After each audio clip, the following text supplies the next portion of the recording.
তৃণমূলকে হারাতে হবে হার অসম্ভাবী। এসআইআর থেকে মতুয়া উদ্বাস্ত কারোর নাম বাদ যাবে না। শুধু নদিয়ার দক্ষিণ নয়, উত্তরের পর গোটা রাজ্য জুড়ে জয় হবে বিজেপির। এবার থেকে বিজেপির একটাই স্লোগান, বাঁচতে চাই বিজেপি তাই। TMC bye bye. গোটা রাজ্যে এসআইআর নিয়ে ভয় পাচ্ছে পিসি ও ভাইপো। রবিবার বিকেলে নদিয়ার দিকনগরে বিজেপির প্রথম পরিবর্তন যাত্রার সভাস্থল থেকে রাজ্যের শাসক দলকে নিশানা কেন্দ্রীয় বিজেপির। এদিন নদিয়ার দিকনগর থেকে পরিবর্তন যাত্রার সূচনা করে বিজেপি। নেতৃত্ব দেন কেন্দ্রীয় মন্ত্রী তথা বিজেপি নেতা সুকান্ত মজুমদার। প্রধান বক্তা ছিলেন কেন্দ্রীয় স্বাস্থ্যমন্ত্রী জেপি নাড্ডা। এছাড়াও একই মঞ্চে ছিলেন জেলা বিজেপির শীর্ষ নেতৃত্বরা।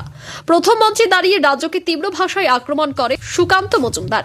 রাজ্যের শাসক দলকে বিছানা করে সুকান্ত মজুমদার বলেন, এবার যদি তৃণমূল সরকার ক্ষমতায় থাকে তাহলে হিন্দু সম্প্রদায়ের মানুষ আর গলায় তুলসীর মালা পড়তে পারবে না।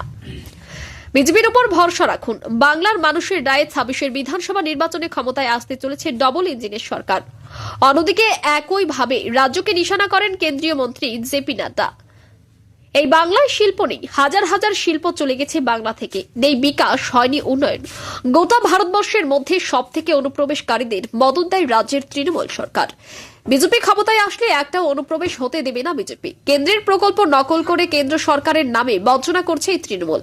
বিজেপি ক্ষমতায় আসলে শুধু উন্নয়ন হবে না, বাংলার মানুষের জন্য গড়ে উঠবে একাধিক উন্নয়ন প্রকল্প। অন্যদিকে বিজেপির এই পরিবর্তন যাত্রা থেকে সেই বাংলার মনি ঋষিদের গুণগান শোনা গেল জেপি নাড্ডার মুখে। এই ভূমি শ্রী চৈতন্য মহাপ্রভুর ভূমি। বাংলার পবিত্র ভূমিতে দাঁড়িয়ে এখন থেকে বিজেপি একটাই সংকল্প, বাঁচতে চাই বিজেপি তাই। এই পরিবর্তন যাত্রা গোটা জেলা জুড়ে অবস্থান করবে। এরপর ব্রিগেডে মহাসমাবেশে যোগদান করবে দেশের প্রধানমন্ত্রী নরেন্দ্র মোদী।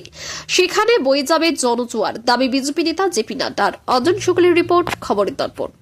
आज जो मैं आप लोगों में उत्साह देख रहा हूं, वो उत्साह देख करके मुझे स्पष्ट दिख रहा है कि आप लोगों ने पलटानो सरकार, कई बार बीजेपी सरकार, इस बात को अपने अपने मन में बना लिया और आप इसी मंत्र को लेकर के चल करके आगे बढ़ना चाहते हैं।